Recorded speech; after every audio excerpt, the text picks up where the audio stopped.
everyone. Thank you for being here today. This is Cooking with Caitlin. I'm Caitlin.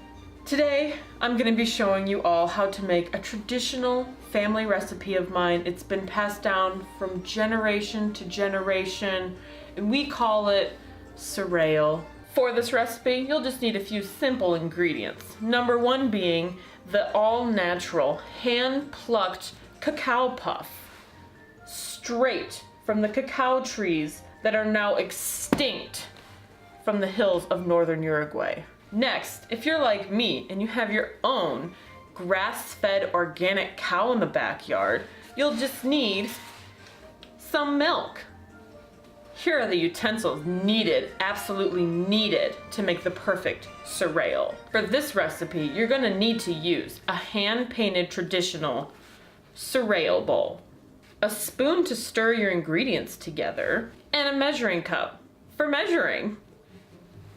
Now, in some parts of the world, there are those that like to put the milk in the bowl before the cacao puffs, and you should never, ever attempt this. The cacao puffs need time to bloom in the bowl before the milk is added.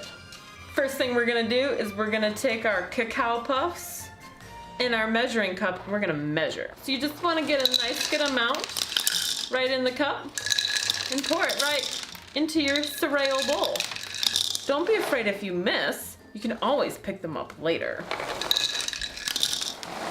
Next step, and I should mention this before, but you should always take the top off of your milk before the blooming of the cacao puffs, because the milk needs to breathe.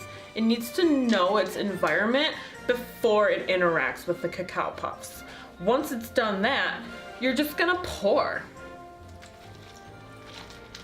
Now, after we've had time for the milk and the cacao puffs to marriage together, we're just gonna take our spoon and we're just gonna give it a little bit of a sift around. We just wanna really make sure that every puff is coated to perfection.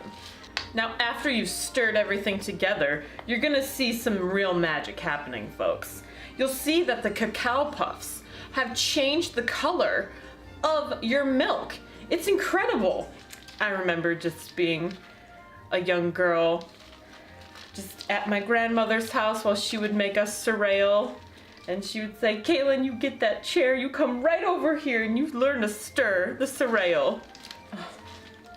And I did. And now I'm here to teach you. Now, cereal is best served in the morning. Some people like to have it for breakfast.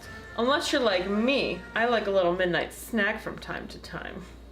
And that's it. That's how you make cereal. Thanks for watching, and I'll see you next week on Cooking with Caitlin. With Caitlin.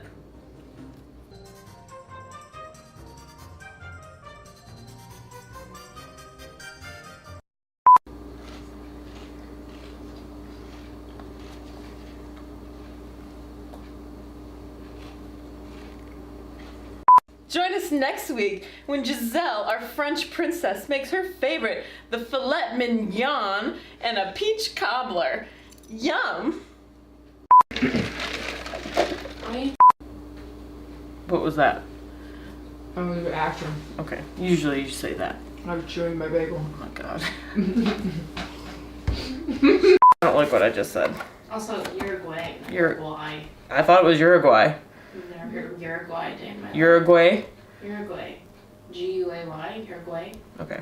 Number one, the most important one, being the what is it? This expires on my birthday. Aaron, pay attention.